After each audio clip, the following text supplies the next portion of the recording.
pse të rinjt shqiptar nuk e marrin vetë fatin e vendit në dorë, në mënyrë të tillë se ta rregullojnë ekonominë, të rregullojnë politikën, të rregullojnë në vitet 90 kur unë isha studente, të rinjt ishin shumë më entuziast për të rregulluar Shqipërinë. Pse ka rënë kjo?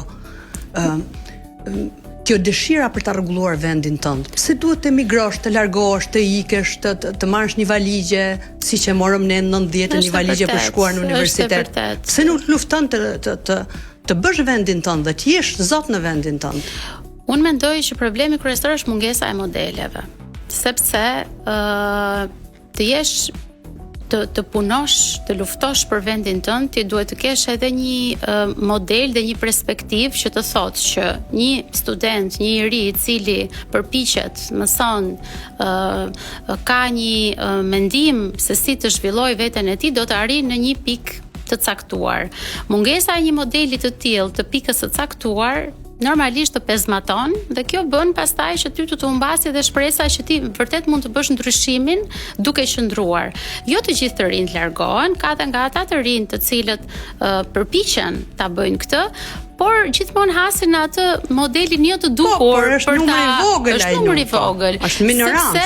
Sepse raporti i përpjekjeve të mëdha, bota ka ndryshuar gjithandej, nuk ka ndryshuar vetëm në Shqipëri. Po, patjetër. Kështu që normal është globale, është globale dhe të rinjt, le të themi në të gjithë botën e kanë këtë sfidën se çfarë duan të bëjnë me veten e tyre. Mos është tendencë për të provuar diçka në jetë?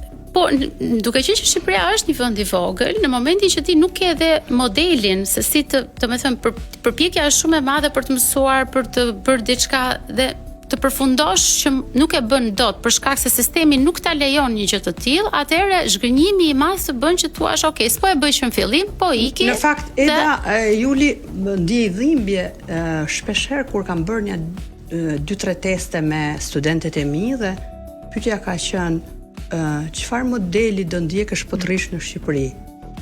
Kanë thënë vetëm një model politikani që kthehet në grabitës të gjithë pasurive kombëtare. Pra ky është modeli që ofrohet. Modeli është i parave të bëra shpejt. Dhe në vazhdim e kësaj, rrugë tjetër kemi vetëm për të larguar. A është e dhimbshme kjo për ne profesoresh? Po, sigurisht që është e dhimbshme se lëm mamin, babin, motrën, vllajin, miqësitë. Mirë, po është vetëm rrugë që po na krijohet ose vetëm mundësi që po na jepet për momentin dhe kjo në fakt është për të ardhur keq. Është për të ardhur keq. Unë që në fillim me Edën e kisha shumë merak përveç vizave amerikane që ti do na sqarosh më poshtë.